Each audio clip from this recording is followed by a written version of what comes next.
पर विशेषकर हिंदुओं पर अत्याचार अनाचार हो रहा है तो निंदनीय है। मैं पूछना चाहता हूँ कि आखिर हिंदुओं का दोष क्या है?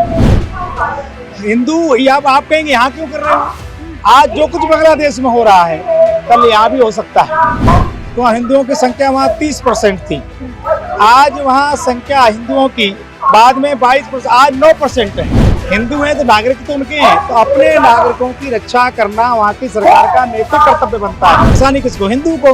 तो आज कहीं न कहीं देश में एक तो समान नागरिकता कानून बनना ही चाहिए, सबको समान कानून के दायरे में रहना चाहिए, चाहे किसी संप्रदाय का हो। बांग्लादेश में जो हिंदुओं के साथ हो रहा है उसको लेकर के हमारे साथ महाराज जी हम जानने की कोशिश करेंगे। महाराज जी, आज पूरी दिल्ली में लोग सड़कों पर हैं, मतलब बांग्लादेश को लेकर के कह रहे हैं कि हम बांग्लादेश वालों के साथ हैं, वहाँ के हिंदुओं के साथ हैं, तो आप माइनॉरिटीज से क्या कहेंगे?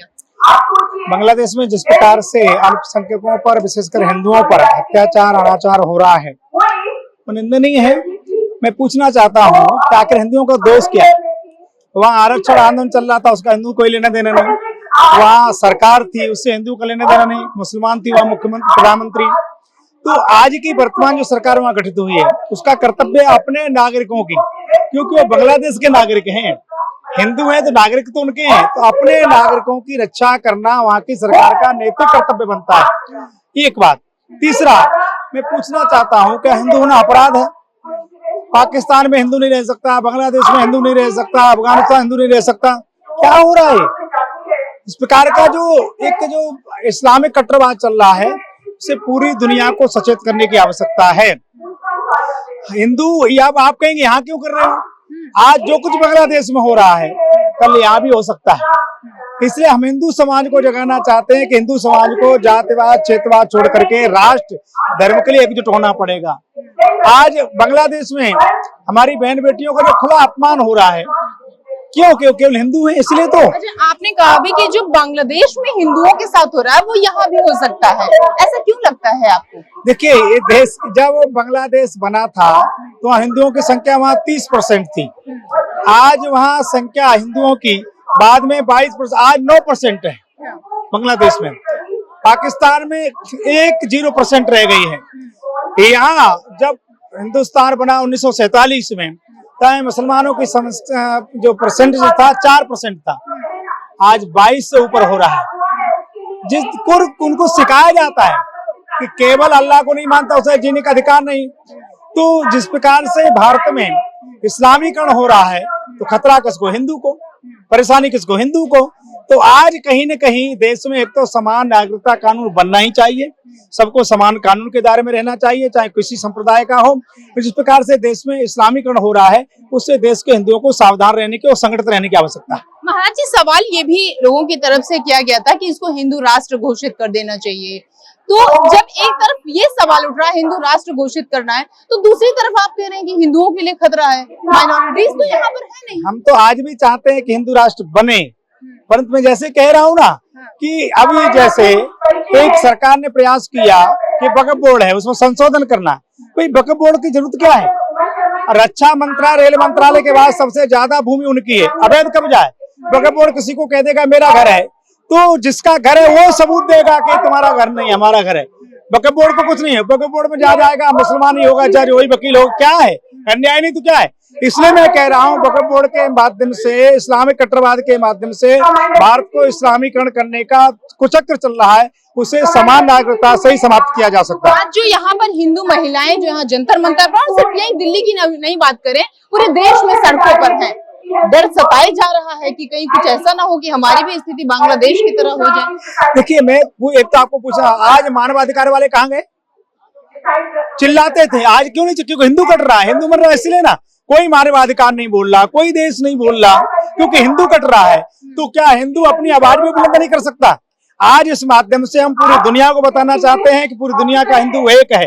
बांग्लादेश में जो कुछ हो रहा है पापाचार नाचार, उससे वहाँ की सरकार अविलंब बंद करे और वहाँ के हिंदुओं की रक्षा करे, उनका कर्तव्य भी है। वहाँ की सरकार का कर्तव्य भी है कि उनके नागरिक हैं, वो अपने नागरिक की रक्षा करना उनका कर्तव्य है। एक तो कर्तव्य बोध करा रहे हैं, पर हम जानते हैं इस्लामिक कट्टरवाद के आगे कोई बोध नहीं होता, केवल विरोध होता है। इसलिए हम हिंदू समाज को एकजुट करें। वो नारी दुर्गा है, नारी काली है, उस भावना को जागृत करने के लिए कार्यक्रम है। अच्छा महाराज जी, एक आखिरी सवाल हम पूछना चाहेंगे।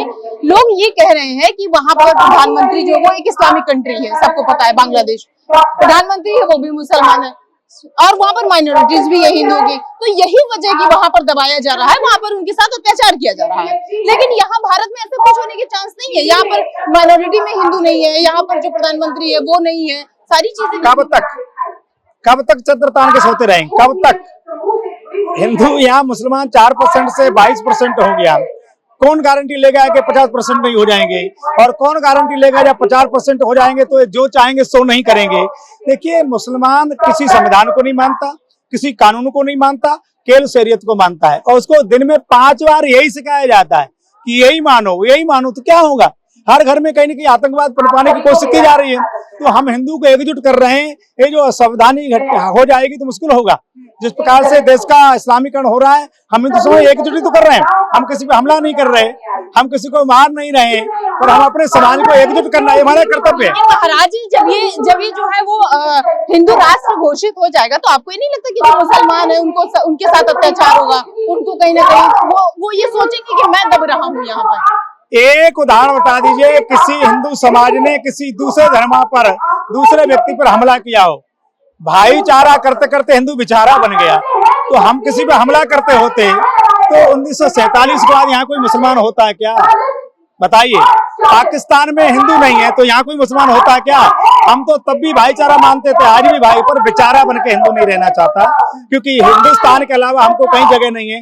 इसलिए हिंदुस्तान को हम इस्लामी कंट्री नहीं बनने देंगे। गोपाल राम का जिक्र होता है, पोस्टर लगा हुआ है, आप देखेंगे गोपाल राम के नामों पर मैंने कब अत्याचार किया, इस पर क्या कहेंगे? हम तो कह रहे, हमारा वो संदेश है कि हमने अपने अवतारों के नाम पर, इष्ट के नाम पर कभी किसी पे अत्याचार किया ही नहीं। हम तो चींटी मर जाती है तो परेशान हो जाते हैं। हम तो सबको अपना मानते हैं, पर दुर्भाग्य से दूसरा लोग तो अपना माने, वो तो चाकू लेकर हमारी गर्दन काटना चाहते हैं, तो उनके साथ भाईचारा कैसे होगा? धन्यवाद। तो हम आपको बता दें, आज यहाँ जंतर मंतर पर अगर आप देखेंगे तो जो भीड़ है वो किस तरीके से तैनात है, और यहाँ पर जो लोग हैं वो इसलिए यहाँ पर खड़े हैं क्योंकि बांग्लादेश में जो है वो माइनॉरिटीज पर, हिंदुओं पर वहां पर हमले हो रहे हैं, उन पर अत्याचार हो रहे हैं, उनको सताया जा रहा है। आज जो महिलाएं हैं वो यहाँ पर सड़कों पर आई हैं, और सिर्फ उनका ये कहना है यहाँ पर कि भाई जिस तरीके से वहां पर लोगों के साथ हो रहा है, जिस तरीके से वहां की महिलाओं के साथ, वहां की हिंदुओं के साथ भी हो रहा है, तो हमको इस बात का डर है कि कहीं ये भारत देश में ना हो चुकी है। अगर हम बढ़ने की बात करेंगे तो 4% से बढ़ करके 14 में सीधा सीधा ये इनका कहना है, तो कहीं ऐसा ना हो। देखिए, पोस्टर लगा है, हिंदुओं पर विश्वास है। क्या कहेंगे? क्या नाम है आपका? क्या कहेंगे आप? यहाँ पर क्यों आई है? बांग्लादेश में जो स्त्रियों के साथ हो रहा है वो गलत हो रहा है, उसके लिए नारी शक्ति पूरी की पूरी उतरी है। यहाँ पर करने का क्या फायदा होगा? यहाँ पर प्रोटेस्ट आप कर रही है, क्या फायदा लगेगा? हम मौन रह के ये कहना चाहते हैं, जो वहाँ जो अत्याचार हो रहे हैं वो अत्याचार बंद हो जाए, वहाँ हमारे हिंदुओं पे अत्याचार ना हो। हम मिलजुल के जैसे यहाँ रहते हैं हिंदू और मुस्लिम, वहाँ भी रहें, वहाँ भी उन लोगों के साथ दुष्व्यवहार ना हो।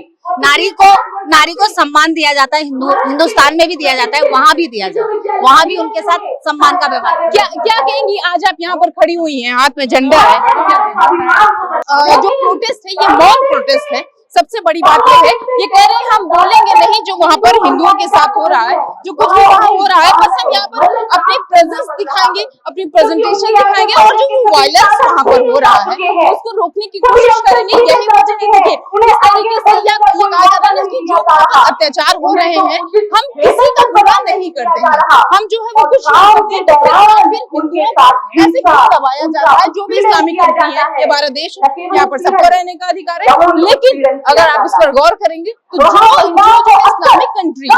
इस्लामिक कंट्री है और वहाँ पर हिंदुओं को क्यों दबाया जा रहा है, ये इनका सबसे बड़ा सवाल है। यहाँ पर खड़े हुए हैं, बहुत सारी ऐसी चीजें जिनको लेकर के आज यहाँ पर, लेकिन सिर्फ और सिर्फ ये बताने की कोशिश कर रहे हैं कि ये हमारा मौन प्रोटेस्ट है, हम यहाँ पर कुछ करने नहीं है, सिर्फ हमने प्रोटेस्ट दिखाई और हम अपना प्रोटेस्ट करेंगे। रविकांत के साथ में मोहन पांडे, जनता।